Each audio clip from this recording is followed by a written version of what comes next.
hour, the state Senate has approved a bill to pause Indianapolis's Blue Line project for 1 year. That vote just came down within the past half hour. News 8's government reporter Garrett Berquist joining us now live from the State House to explain the next steps. Garrett. And that vote came after about an hour and a half of, at times, very heated on bus rapid transit projects all over the state, including the Blue Line here in Indianapolis.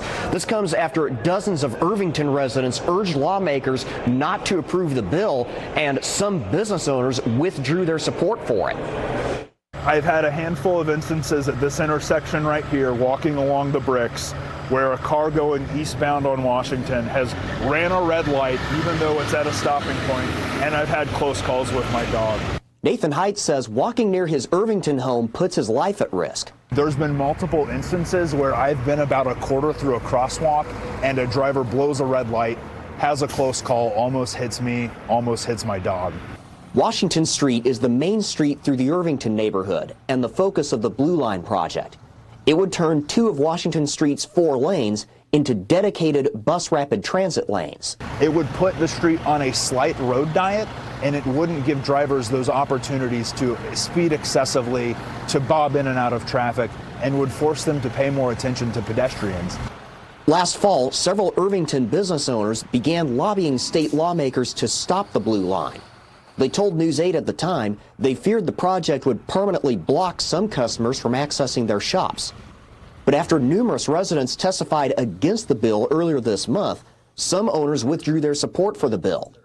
That didn't stop the state Senate from calling a vote on the bill Monday afternoon. If we're going to take Washington Street, if we're going to take 60% of the lanes of travel away from the commuting public, from people driving with cars, right?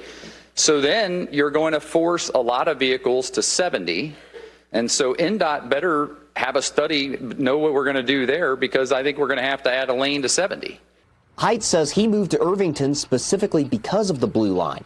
He says he wants lawmakers to get out of the way of something the community has wanted for years. How much more blood does my neighborhood need to shed until you let us keep the infrastructure that 67% of us voted in favor for?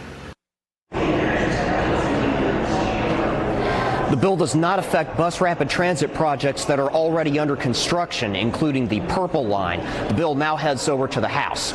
Live at the State House, I'm Garrett Berquist for Wish TV, wishtv.com, or follow us on Facebook for more updates.